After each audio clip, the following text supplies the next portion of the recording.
The following podcast has coarse language and subject matter that people might find scary. Listener discretion is advised.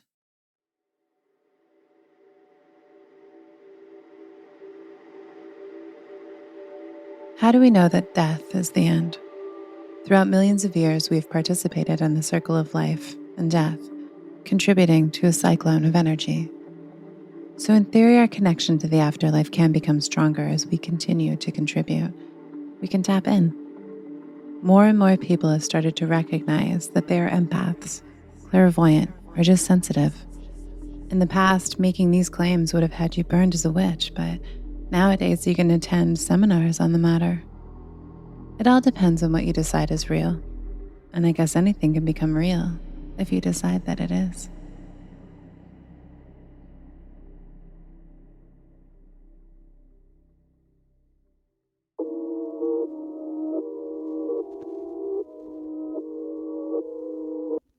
Welcome to the world beyond the veil. This is Geist.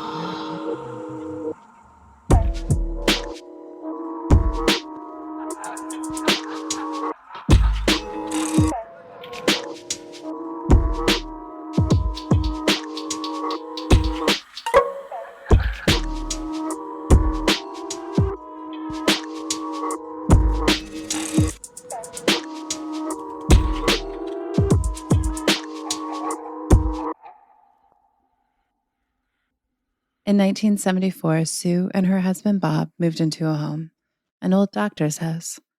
It seemed ideal as Bob could practice there and see his patients, and Sue was trained as a nurse. But then Sue started to notice that the house may not have been empty when they moved in. I don't really know too much about the history of my great-grandfather's family coming out from Ireland, but there was a large family.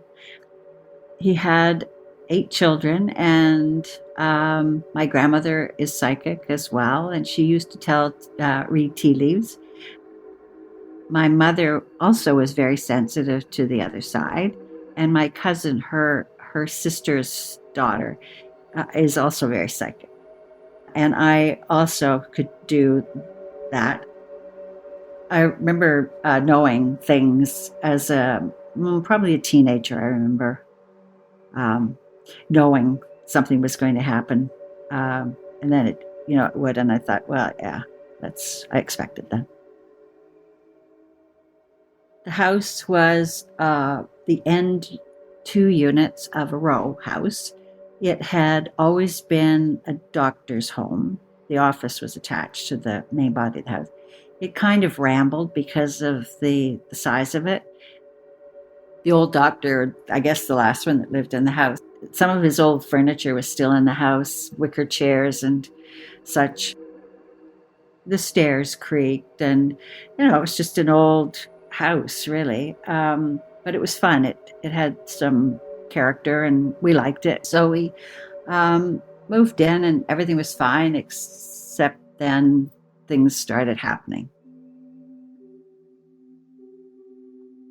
The first night they stayed in their new home is when everything began. So we moved ourselves and with the help of some friends, and we finally got everything all put around and the bed set up, and it was a long day packing up and moving it. We finally went to bed. But I couldn't settle. And so I was lying in bed, and then I started to hear someone coming up the stairs. The neighborhood wasn't impressive that we moved into, so I thought, oh my, somebody's broken into the house. So I didn't hear anything like that. Someone definitely was on the stairs.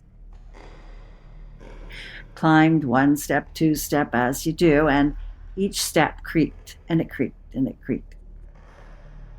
My heart was just in my mouth, pounding. I was terrified. I thought we were going to be killed. And I wanted to wake up Bob, but I just couldn't, because I didn't want them to know that I was awake. Just lay there and listen to the creaking on the stairs, and then the landing, creak, creak, creak up the last 4 steps. And then it stopped outside our bedroom door. And I thought, okay, that's it. We're done. And I was just dying. I didn't want to breathe because I thought it was going to be too loud, but I couldn't not breathe because I was just exploding from holding my breath. Anyway, I lay there, and then finally, okay, nothing's happening. You can just exhale, just relax, because nothing's happening here. But it was terrifying at the time. Eventually, I fell asleep. But it was the start of a few incidences that were sometimes dramatic.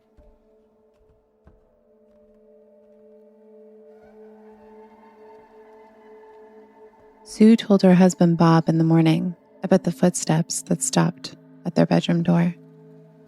He isn't sensitive to that kind of thing. So it was like, I think it was kind of a shrug off kind of thing. Some events were too weird to shrug off. We got a pup about a year into being there.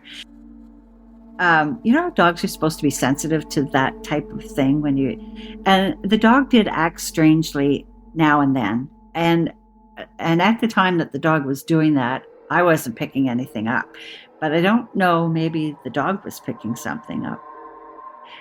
He seemed to be looking at something and freaking out a little bit. Yeah.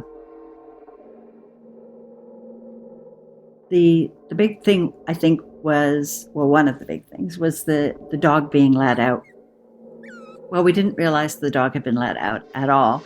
And we didn't realize he was gone until we looked outside and he was out at the front. But we had an enclosure, so there's no way he could have gotten loose without the front door being opened, and out he went. But how'd he get out there? I didn't let him out. Well, I didn't let him out either, that kind of conversation. But he was out. Oh, he just came trotting back like nothing was wrong. But we were kind of scratching our head because couldn't figure out how he got out on the street because neither one of us had let him out. But then they had their first overnight guest. My old roommate came up to see our new house and the area that we were living in. The night, somebody visited her. And in the morning, she said to Bob, "Why were you in my room last night?" And he said, "I wasn't in your room last night." She sort of paused, and then she was thinking, and then she said, "That's right, it wasn't you."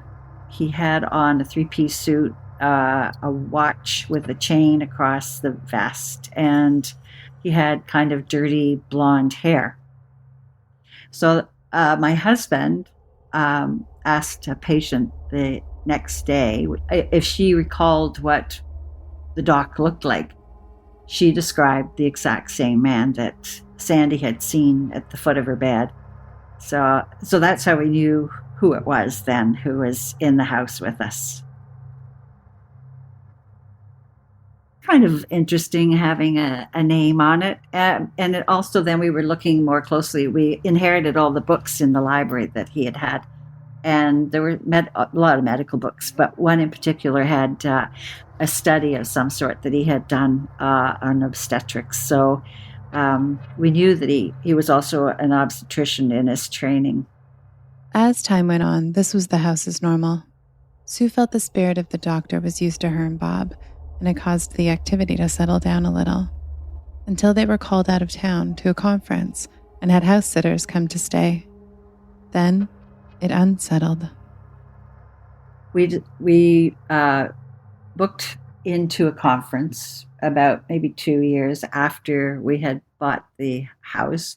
And so Bob hired a locum to come in to work his office. So we went away and thought everything was fine. And then when we came back, they were just totally freaked. They were so glad to see us because they just could hardly wait to get away from the place. I don't know what happened to them. I know the dog had a few issues again, and they personally, I must have seen him. It was like House of Horrors. I think he must have kept them very busy because they just I don't remember them saying anything except that they were packed, they were ready to go. They just wanted out. Sue and Bob's life continued in the house, and they were preparing for a new baby, with the old doctor watching. When I became pregnant with my first child, the energy in the house shifted again. He became much more active. You often have to go to the washroom when you're pregnant because of the pressure on your bladder. So I would make my night visits to the washroom, and I always felt like I was being watched. It was kind of disconcerting, really. It was it was an invasion of your privacy, really. It bothered me. With that pregnancy and with the subsequent others, I always felt that when I was up at the bathroom, and I could see him kind of out of the corner of my eye. When you look directly, I never saw anything, but like the far corners of my eye, I could pick up movement. Sue would voice her frustration. Just go back to bed, go to sleep. I'm fine. Just leave me alone. I'm fine.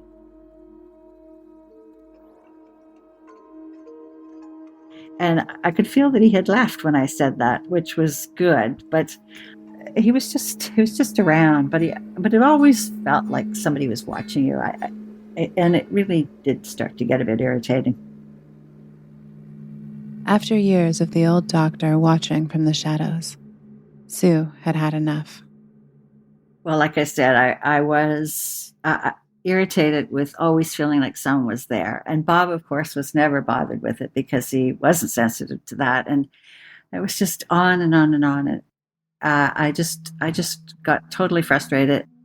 I think actually I heard from somebody, well, just tell him to go or whatever. I thought, well, okay. So I did try that to see what would happen. I said, I've had enough. Just leave. I've had enough. Get out of here. And I did feel like he was gone. By that time, it was getting up to close to the time that we sold. I just wanted out of there.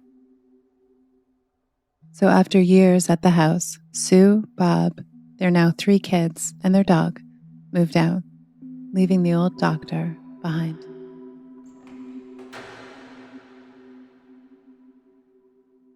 Even though she was no longer at the home, Sue's sensitivity was still strong. When I get a premonition, I'm not doing anything. It's like turning on the radio. You hear a sound, you just get a feeling. I was just folding laundry, and I don't know why I thought of her, but I thought, oh, Aunt Joan. I wonder if Aunt Joan is still alive. She's pretty old now. And then I thought, no, she died. She's dead. And I got a call the next day, and my cousin said that she had passed away and that they were going to have a memorial for her, and would I like to come? Her sensitivity became a support and helped her through one of the hardest things any mother would have to go through, the loss of her son, Cam. Prior to Cam's passing, the energy in the house became electric. I was so wired, so nervous. I just felt so strongly that something bad was going to happen. And I didn't really know what, but I knew it was big. Had a mother who was very, she wasn't ill, but she was old and she was on the frail side. And she had Alzheimer's pretty advanced. And I've thought that maybe she was going to die. And she actually was what I thought was going to happen. I was talking to somebody after Cameron had passed who also had lost her son. And she asked me if the energy in the house had changed prior to Cameron's death. And I said, well, that's so strange that you asked that. I said, it was unbelievable what was going on in the house. It was just horrible, really. And she said the same thing had happened to her before her son had passed as well.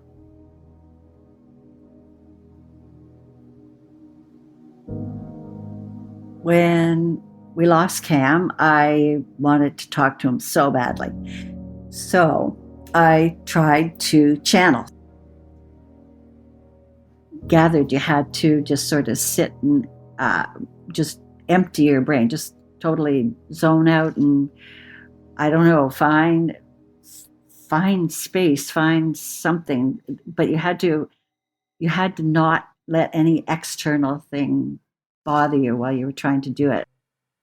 While trying to contact her son, Sue had an unexpected visitor. Finally got quite relaxed, I guess. And when I was in this very relaxed state, a man came through. It wasn't Cam, but I thought, oh, well, I'll just talk to him. He was a little wee man, and he had a kind of a Roman nose. He had on a white shirt and brown pants, and he was talking to me. But the thing that struck me so strongly with looking at him was that his legs were strange. They were very short. He was short, but his legs there was something really wrong with his legs. I knew who he was. I guess he told me who he was. And of course, he was Scottish, so it was in this brogue.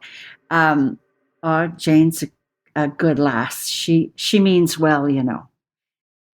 He stayed a while, and I kept looking at his strange little body.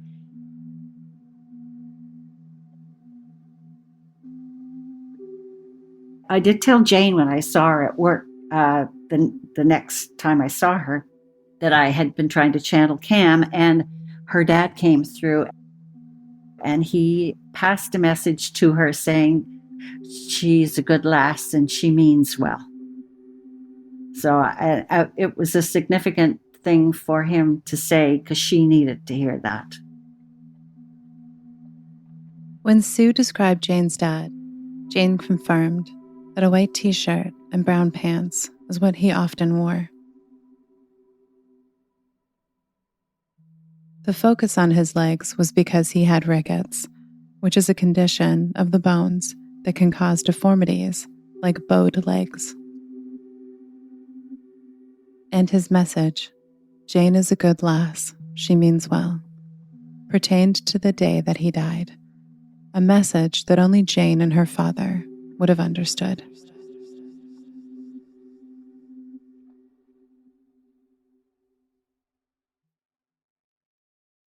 Sue then had a visitation from someone special when she needed them the most.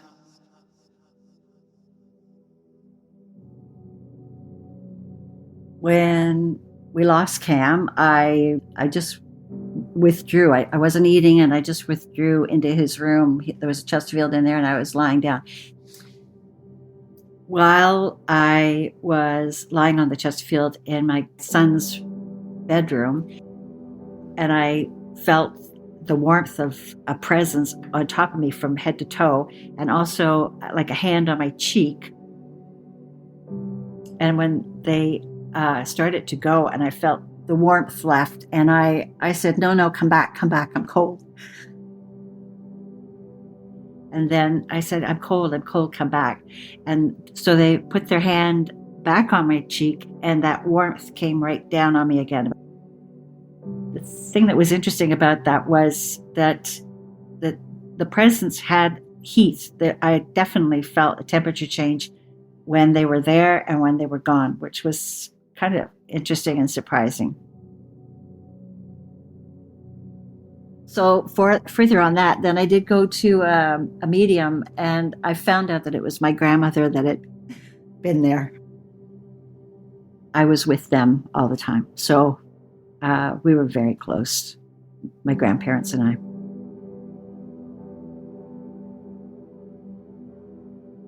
You know, she was not given any information. She just kind of zoned, however she does it, I don't know. She just sort of settled herself. And then she told me so many things that she could only know if she had tapped into some other people that knew me. But she told me that it was my grandmother that was with me when Cam died. And she also told me that when Cam died, Bob's mother went to receive him. Oh, I do feel him sometimes. Like I'll say, He had the best hugs, big, warm, and he was a big guy. So when he hugged you, he kind of, his arms and his chest and everything, it just sort of swallowed you up. And I really miss those big, beautiful hugs. And sometimes when I'm upset or whatever, I'll say, I need a hug, Cam. I really need a hug. And then I can sort of feel that he's there. And we used to blow kisses, and I can hear this. So it's nice.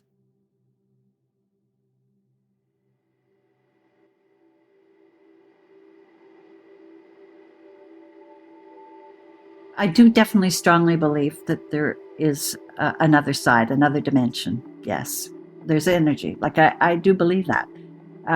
We used to go to church and believe in, the Christian faith, and I still do to some extent. I still say my prayers every night, but my perception of what I was taught and what I think now is altered between one thing and another. And I don't think that it's wrong because maybe this energy is the soul. I don't know. How are we ever going to know that until we get to the other side, maybe?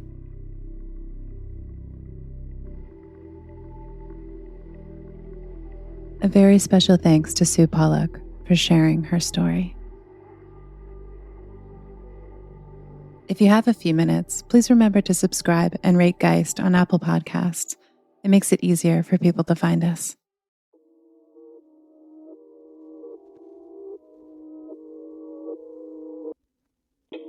If you have a story you've been hiding, submit it to us at geistpodcast.com.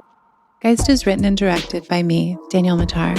Original music and sounds by Beau Jensen. Geist branding is by Jake Carruthers. Follow us on Instagram at Geist_podcast. Follow us on Facebook at Geist Podcast. And follow us on TikTok at Geist_podcast. We're so appreciative of all the support and interest. And until next time, sleep tight.